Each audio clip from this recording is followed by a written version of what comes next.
প্রিয় মুহতারাম উপস্থিতি, খুবই মনোযোগ দিয়ে কথাগুলি শুনে যান।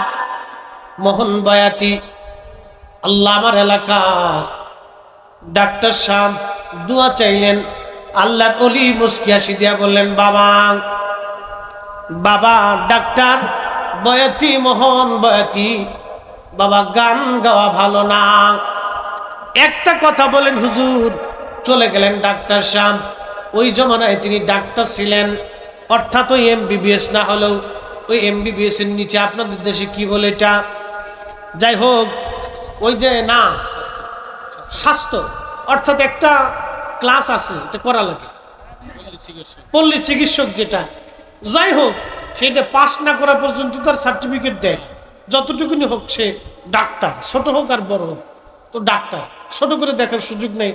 আমরা সবার কাজকে ভালো চোখে দেখি। একজন রিক্সাওয়ালা, আল্লাহর কসম করে বলি, অ্যাটেনশন, আমার দিকে তাকান, আমি হক বলতে পছন্দ করি, না হক থেকে অপছন্দ করি। আমার বাপ মরার 3 দিন আগে মানুষের কাছ থেকে দিন আদায় মুক্ত করে ক্ষমা চেয়ে তারপরে মারা গেছিল। আমি সেই বাপের সন্তান। আমি হকটাকে পছন্দ করি, না হক থেকে অপছন্দ করি। মনোযোগ দিবেন, খুব সারা জীবন মনোযোগ দিবেন। একজন রিক্সাওয়ালা পরিশ্রম করে 500 টাকা রুজি করে, আল্লাহর কসম করে বলি, ওই টাকার ভিতরে 1 টাকাও ঘুণ নাই, 1 টাকাও খুঁত নাই। আর একজন অনেক বড় শিক্ষিত, বিশেষ কমপ্লিট, আরো হায়ার এডুকেটেড পারসন, ডক্টর, সে টেবিলের নিচ দিয়ে খুশা দিয়ে কোটি কোটি টাকা মানুষের টেবিলের নিচ দিয়ে ঘুষ নিয়ে মানুষের রক্ত চুষে খায়। আচ্ছা বলেন, এই লোকটা যদি 46 বারও হজ করে, তাহলে ওই রিক্সাওয়ালার চাইতে সে কখনো শ্রেষ্ঠ হবে না।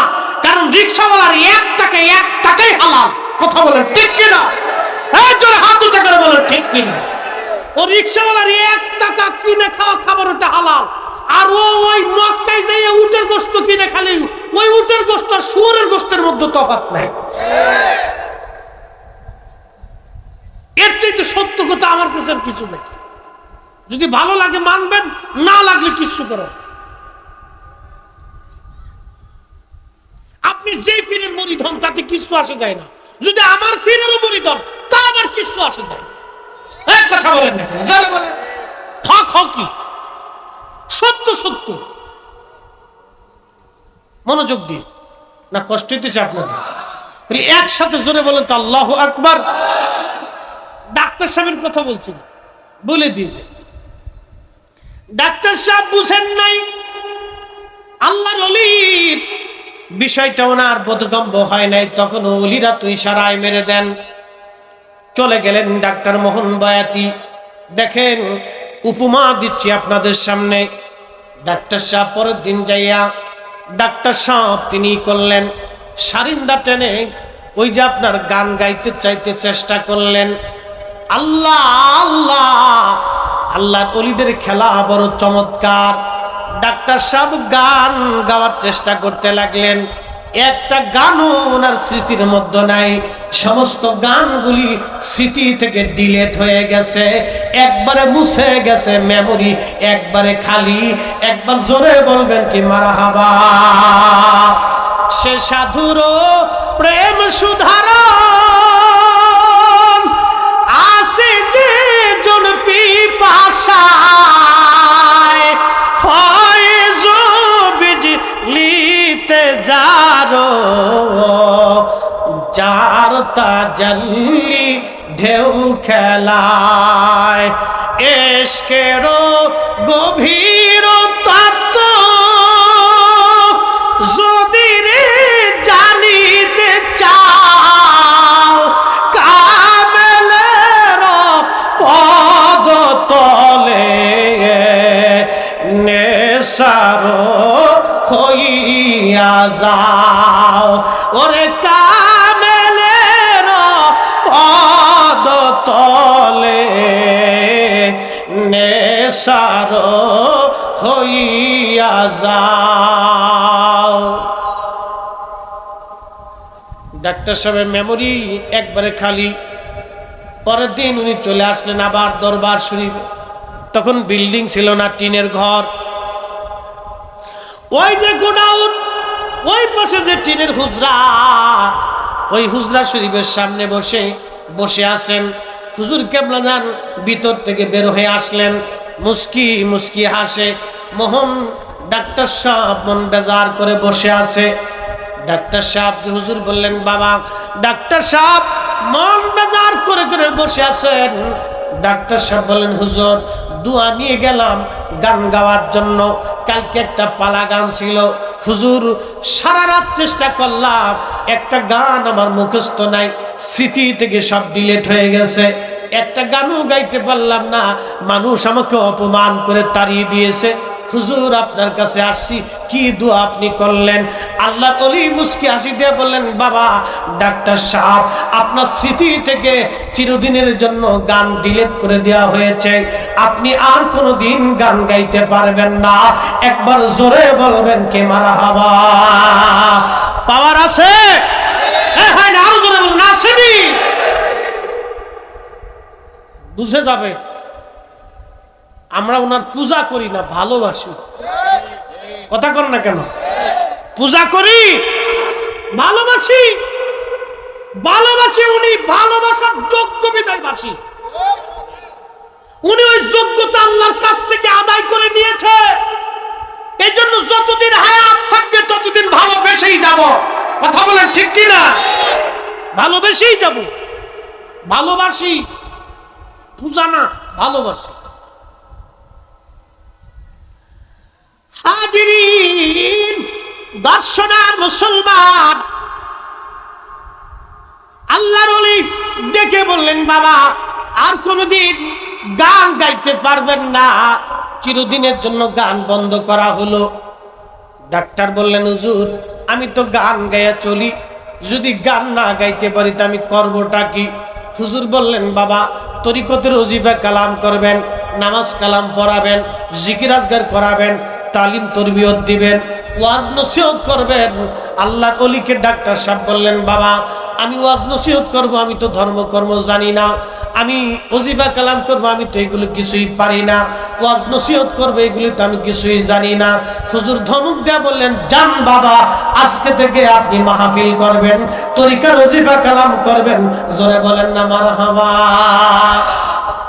আরে উনি যখন জিকির করেছেন আমার ছোটকালে মনে আছে, তখন আমরা ছোট, মনে আছে আমাদের বাড়িতে মাহফিল হইতো। আল্লাহু আকবার।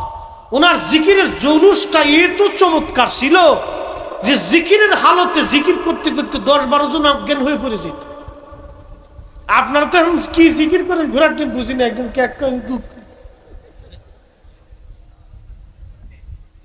না মনে কিছু নিয়ে না,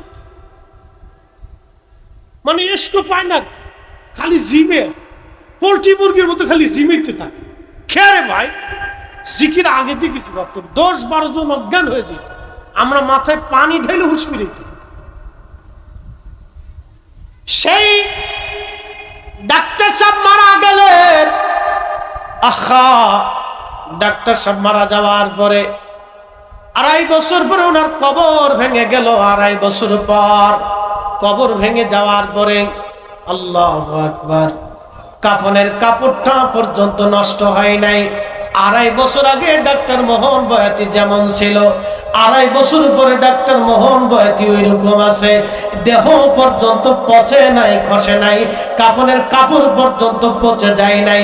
জোরে বলবেন কি মারহাবা। আমার এলাকার হাজার হাজার মানুষ এখনো সাক্ষী, এখনো সাক্ষী। যা মুরিদের মতো মুরিদ হইতো, খালি জিমেলি চলতো, হ্যাঁ কায়দা মতো হইতো। হয়ে যান দেখবেন কাজ হয়ে গেছে, লাইনে চলে যান দেখবেন যে কাজ হয়ে গেছে। আল্লাহ এটা বাস্তবতা থেকে বলতেছে, এগুলি কোনো আমাদের এই গল্প না, এগুলো আমাদের দেখা বাস্তবতা। একবারে 100% পিওর, এগুলির ভিতরে কোনো ঘাপলা চাপলা নাই, একবারে পিওর কথা আজকে আপনাদেরকে শোনাই। কেন? আল্লাহ কোরআনে তার বাস্তবতা বলেছে, ইন্নাল্লাযীনা আমানু ওয়া আমিলুস সলিহাতি উলাইকা হুম খায়রুল বারিয়া। আমার মালিক বলে রে, আমার আল্লাহ বলে রে, ইমানে আমলে ইমানে আমলে ইমানে আমলে ইমানে আমলে তোমরা যারা পাকা হয়ে আসবা, আল্লাহ বলেন উলাইকা হুম খায়রুল বারিয়া, জগতের মধ্যে তারা সেরা, জগতের মধ্যে তারা সেরা, সারা সৃষ্টির মধ্যে মানব জাতি সেরা, মানব জাতির ভিতরে মুসলমান সেরা, মুসলমানদের ভিতরে তাকওয়াশীল ইমানদারেরা সেরা, ইমানদার তাকওয়াশীলদের ভিতরে আল্লাহর ওলি যারা তারা আরো সেরা। উলাইকা হুম খায়রুল বারিয়া, জগৎ সমূহের মধ্যে তারা সেরা। স্বর্ণের টুকরা মাটির উপরে সোনা, মাটির নিচেও সোনা। আল্লাহর ওলিরা মাটির উপরেও আল্লাহর ওলি, মাটির নিচেও তারা আল্লাহর ওলি। কথা বলেন ঠিক কিনা? লা ইলাহা, জোরে জোরে, ও লা ইলাহা,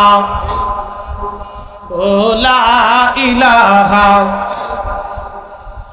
আওয়ালাখের দুই কুল হাবিবুল্লাহ সৃষ্টির মূল, সে নবীজির কদম ধর, কলবে আল্লাহর জিকির কর।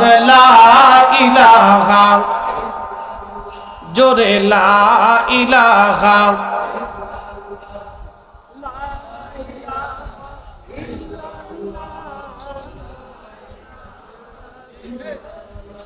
লা ইলাহা ইল্লাল্লাহু মুহাম্মাদুর রাসূলুল্লাহ সাল্লাল্লাহু আলাইহি ওয়াসাল্লাম। খুব মনোযোগ দেন। হুজুর কেবল জীবন থেকে দুইটা ঘটনা আপনাদেরকে শোনাইলাম। আল্লাহর ওলি বাজানো, দুনিয়ার কোনো মানুষের ভোটে ওলি হয় নাই, তিনি ওলি হয়েছিলেন রিয়াজতের সাধনার মাধ্যমে। আল্লাহর দরবার থেকে তিনি এগুলি আদায় করেছিলেন। আল্লাহ ওনাকে মনোনীত করেছিলেন। কোটি কোটি মানুষ আজও যায়, আগামীতেও যাবে, কখনো এটা বন্ধ হবে না। কারণ আজকে 700 বছর ধরে শাহজালাল ইয়ামানি মুজাদ্দিদির পবিত্র জিয়ারত এখনো চলমান আছে। একটা দিনের জন্য বাবা বন্ধ হয় নাই। 700 বছর পর্যন্ত শাহজালালের মাজারে মানুষ যায়। বাবা মাজারে মানুষ কি জন্য যায়? আবার বলি, মাজারে মাজারওয়ালার কাছে কিছু চাওয়ার জন্য যায় না। উনরা আল্লাহর বন্ধু, আল্লাহর পেয়ারা, উনাদের উসিলা করে আল্লাহর দরবারে মানুষ চায়। খুব মনোযোগ দিয়েন। হযরত ইমাম বুখারী আমিরুল মুমিনিন ফিল হাদিস, তিনি বুখারী শরীফ লিখেছেন। ওনার ইন্তেকালের পরে 16 বছর পর্যন্ত ওনার মাজার থেকে, মাটির ভিতর থেকে জান্নাতের ঘিরান আসতো।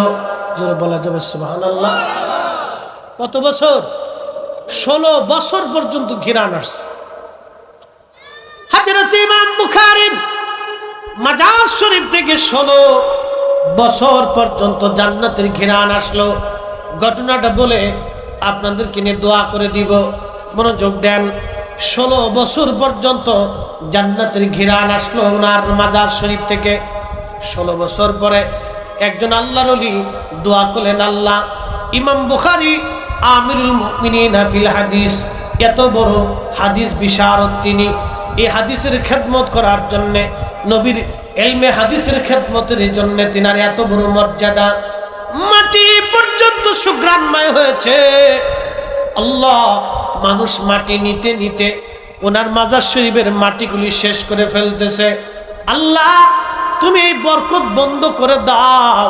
ইমাম বুখারীর মাজার শরীফের ঘিরান তুমি বন্ধ করে দাও। 16 বছর পর্যন্ত ওনার ঘিরান আসলো। 16 বছর পর্যন্ত আল্লাহ পাক ঘিরান দেওয়ার পরে আল্লাহর ওলির দোয়ার কারণে বন্ধ করে দেওয়া হলো। ওই যে হযরতে ফেরাউনের জমানায় ফেরাউনের কন্যার দাসী, সেই মহিলা ফেরাউনের কন্যার দাসী ছিল। চুল আশ্রানোর জন্য, বিসমিল্লাহ বলার জন্য তার সামনে তার সন্তান এবং স্বামীকে শহীদ করা হয়েছিল। ওই মহিলাকেও শহীদ করা দিয়ে হয়েছিল। ওই মহিলাদের সেই তাদের কবর থেকে আজও পর্যন্ত জান্নাতের ঘিরান আসে। মিশরে সেই কবর এখনো আছে। একবার জোরে বলবেন কে আল্লাহু আকবার? হ্যাঁ, হইছে না, আরো জোরে বলেন আল্লাহু আকবার। এখনো কবর থেকে ঘিরান আসে। কি ভাবেন আপনি? আমাদের দেশে কিছু ভাইরা বলে যে মানুষ মরে গেলে আর কি থাকে। কে বলছে আপনি? মানুষ মরে গেলে তার আর একটা জীবন শুরু হয়। এই মাসালা, এই আকীদা, এই বিশ্বাস সারা জীবন মনে রাখবে। মানুষের ইন্তেকালের পরে তার কবরে আর একটা জীবন শুরু হয়। আপনি তাকে যে কবরের পাশে যে সালাম দিচ্ছেন, জিয়ারত করতেছেন, জিয়ারত মানে কি? সাক্ষাৎ। আপনি তার সাক্ষাতে গেছেন, তার সাথে কথা বলতে গেছেন, আপনি তার সালাম দিয়ে তার জন্য দোয়া পাঠাচ্ছেন। মানুষ মরে গেলে তার কিছু শেষ হয় না, মানুষ মারা যাওয়ার পরে তার আর একটা জীবন শুরু হয়। মনে রাখবেন এই মাসালা। এই জীবন হলো আলমে বারজাখের জীবন। এই জীবন থেকে সে আপনাকে দেখে, আপনার কথা শুনে, কিন্তু আপনি শুনেন না। এটা আপনার অধিকারে নাই, আল্লাহ এটা আপনার জন্য বন্ধ করছে। যদি কবরের হালত আমরা দেখতাম তো আমাদের কলিজা ফাইটে যেত। আমরা পৃথিবীতে স্ত্রী, পুত্র, পরিজন, সংসার, ধর্ম, জীবন যা আছে সব সাইডে দিতাম। এগুলি আমাদের কিচ্ছু মনে থাকতো না যদি কবরের হালত আমরা দেখতাম। এই জন্য আল্লাহ আমাদেরকে কবর দেখাইনোর সুযোগ দেয় না, কিন্তু কবরওয়ালারা আমাদেরকে দেখে, এটা মনে রাখবেন। এই জন্য বাবা মা কারো যদি কবরে চলে যায়, প্রত্যেক দিন জিয়ারতে যাবেন। সুযোগ না হলে সপ্তাহে একদিন যাবেন, তা না বললে মাসে একদিন যাবেন। বাবা মার কবরের পাশে যে দাঁড়াবেন, জিয়ারত করবেন, দোয়া করবেন। এই যে আজকে আমাদের ওসি তরিকুল সাহেব, ওনার শফিক ভাই থেকে শুরু করে উন্ডাই মাহফিলটা সাজালেন মরহুম শাহজাহান আলী সাহেবের 15তম মৃত্যুবার্ষিকী। 15 বছর ধরে উন্ডা চালাচ্ছেন, আজ 15তম ধরে চলতেছে। এই 15 বছরে প্রত্যেক বছরে বাবা মার স্মরণে এই মাহফিলটা উন্ডা চালায় যাচ্ছেন। এখন বলেন, যেন মরহুম শাহজাহান আলী সাহেবের জন্য দোয়া হবে না সবার জন্য হবে? না, এখানে আমরা কব যে আল্লাহ যারা আমলিক করে তাকে সওয়াব দাও, যারা বিএনপি করে এগারে দিওটিও না। কি কথা কেন, সুযোগ আছে না? কব আল্লাহ খালি জামাত ইসলাম যারা করে এগারে সওয়াব দাও, সরমনে যারা যায় এগারে দিওটিও না। হ্যাঁ, খালি আটটুসিয়া লাগারে দাও, যারা তবলিগ করে এগারে দিও না। এরকম কোন দোয়ার সিস্টেম আছে? না, কব আল্লাহ চৌধুরী যারা যারা ধনী আছে তাকে দাও, গরিব যারা তাকে দিও না, যারা দলা আছে তাকে দাও, কালা আছে যারা আছে তাকে দিও না। এরকম কোন সুযোগ আছে? দোয়ার ভিতরে একটা শব্দ আল্লাহ, যারা পরিমাণ ঈমান নিয়ে যে লোকটা কবরে গেছে তার কবরে সওয়াব পাঠাও। একসাথে জোরে বলা যাবে মারহাবা? আমি দোয়ায় কি কোনো পার্সিয়ালিটি আছে? নাই, আমি দোয়ায় পার্সিয়ালিটি করি। কিন্তু বড় আফসোস, অনেক ভাইরা হয়তো ভাবতেছে এটা আট্টুসিক মাহফিল, আমি যাবো কে? এই চিন্তা অনেক ভাইরা আসে নাই, তাদের এটা ভুল, এই সিদ্ধান্তটা ভুল। মোহতারাম, আজকে দোয়াটা শুধু মরহুম শাহজাহান আলী সাহেবের জন্য হবে না ভাই, আজকে সব মরহুমদের জন্য দোয়া হবে। উনি একমাত্র ব্যক্তি, উসিলা ওনার সন্তানরা আজকের মাহফিল সাজাইছে, ওনার সন্তানরা মাহফিল সাজাইছে, সুযোগ্য সন্তান। আমাদের প্রত্যেকটা সন্তান এরকম হওয়া উচিত, বাবা মাকে যাতে ভুলে না যায়, অন্তত বাবা মাকে দোয়ার আওতার ভিতরে রাখে। অনেকে বলবে হুজুর ভাড়া করে, লোক ভাড়া করে দোয়া করার দরকার কি, নিজে করলেই তো চলে। কে ভাই, এই কথা আপনাকে কে শিখাইছে? ভাড়া করার অর্থ আপনি তার এই কথাটা কে আপনাকে শিখাইল? ভাড়া করার কথা বলেন আপনি। আল্লামা নুরউদ্দিন হাইসিমি মাজমুজ জাবায়েদের ভিতরে মুজামুল কবির তবরানি থেকে হাদিস নকল করেছেন। নবী বলেন, উম্মত তোমরা শোনো, এক জামাত মুসলমান যখন দলবদ্ধভাবে দোয়া করে, একজনে দোয়া করে, বাকিরা আমিন আমিন বলে, আল্লাহ ওই হাতগুলি খালি ফিরাই দিতে আল্লাহর কাছে শরম লাগে, লজ্জা লাগে। একসাথে জোরে বলা যাবে আল্লাহু আকবার। একা নামাজ পড়া ভালো না জমাতে পড়া ভালো? একা জিকির করা ভালো না দলবদ্ধভাবে করা ভালো? একা দোয়া করা ভালো না দলবদ্ধভাবে করা ভালো? জমাতের সাথে দোয়া করা ভালো। ও তো যারা কবে যে ভাড়া করে আনছেন কে, ও সূরা বুঝে নাই, ও দিন বুঝে নাই, বলো যে দিন বুঝে নাই। কোথার থেকে দিন শিখছে আল্লাহ জানে, আরও জানে। আমার এই ভাইকে বলবো, প্রিয় ভাই, দিন বুঝে তারপরে কবরে যায়। যে মাটির উপরে আজ বসে আছেন, আগামী দিনই মাটির নিচে ঘর হবে। দিন বুঝে কবরে যায়, দিন ধর্ম বুঝে কবরে যায়। আহা, বাপ মা দোয়ার আশায় প্রতীক্ষায় বসে আছে, আপনি দোয়া বন্ধ করে দিলেন। যে ভাড়া করে দোয়া করাবো কেন? আপনি জানেন না এই বান্দাদের ভিতরে আল্লাহর কার জীবনের আমল পছন্দ আছে আমরা কেউ বলতে পারি না। আমার জুব্বা সাদা বিদায় আমি যে উত্তম তা কিন্তু না। এই মানুষের ভিতরে আল্লাহর কাছে একজন উত্তম বান্দা থাকতে পারে, আমার চাইতে শ্রেষ্ঠ, মুরব্বীর চাইতে শ্রেষ্ঠ, যুবকের চাইতে শ্রেষ্ঠ, শিক্ষিত চাইতে শ্রেষ্ঠ। আপনি যাকে নগণ্য ভাবতেছেন রিকশাওয়ালা দিন মজুর, আল্লাহ ও তার কোন ইবাদত আল্লাহর কাছে পছন্দ হয়েছে আপনিও জানেন না, আমিও জানি। অতএব কাউকে ছোট করে দেখার সুযোগ নেই। কি কথা বলেন, ঠিক কিনা? সুযোগ আছে নাই? তাহলে দোয়া চলবে না বন্ধ হবে? আওয়াজ তুলে বলেন দোয়া চলবে, হাত উঁচা করে বলেন দোয়া চলবে। আল্লাহ আমাদেরকে দিন বুঝার তৌফিক দিক, বলেন আমিন। দোয়া চালাবে, যে বন্ধ না হয়। বন্ধ করলে আপনার জীবনে সর্বনাশ হবে। নিজের সন্তানকে হাতে করে ধরে নিয়ে বাবার কবরের পাশে দাঁড়া করাই দিবেন, নাতিকে দাদার কবরের পাশে দাঁড়া করাই দিয়ে বলবেন যে তোর দাদার কবর জিয়ারত করো। ওই ছেলে আপনি বৃদ্ধ হয়ে যাওয়ার পরে আপনি যখন কবরে যাবেন, আপনার নাতিকে ধরে নিয়ে এসে বলবে তোর দাদার কবর জিয়ারত করো। আর যদি ব্যর্থ হন, পস্তাইতে হবে সারা জীবন। বহু বাবা মা বৃদ্ধাশ্রমে কাটায়। সেই দিন বৃদ্ধাশ্রমের এক ছবি দেখে আমার চোখে পানি আসলো। বৃদ্ধ বলতেছে আমার 6টা সন্তান, 4টে মেয়ে, 2টা ছেলে, 6টা সন্তানের ঘরে আমি এক বৃদ্ধের জায়গা হয় না বাপ। 6টা সন্তানের জায়গা আমার ঘরে ছিল, কিন্তু আমি বৃদ্ধ, আজকে 6টা সন্তানের ঘরে আমার আজকে জায়গা হয় না বাপ। যদি সন্তানকে সঠিক শিক্ষা দিতে না পারে তো বৃদ্ধাশ্রম কিন্তু আপনার জন্য রেডি আছে। এই জন্য হুজুর কেবলা বলতেন বাবা নিজে তরিকা শিখবা না, নিজের সন্তান, স্ত্রী, পুত্র, পরিজন সবাইকে শিখাবা। আপনাদের দায়িত্ব হলো নিজের সন্তানকে শিখানো। নিজে ফজরের নামাজ পড়ার পরে ওজিফা কালাম করা, নিজের সন্তানকে পাশে বসায় শিখানো, হাতে কলমে শিখাইতে। বাপ হাতে কলমে এগুলি শিখাবে, এগুলি আমাদের দায়িত্ব। হাতে কলমে সন্তানকে শিখাবে। প্রিয় মুসলমান, এই জন্য বলছিলাম দুনিয়ার থেকে আমরা সবাই চলে যাব, কিন্তু 2টা জিনিস নিয়ে যাওয়া লাগবে। 1 নম্বর ঈমান, 2 নম্বর আমল। বলছিলাম হযরত ইমাম বুখারী রাহমাতুল্লাহ আলাইহির কথা।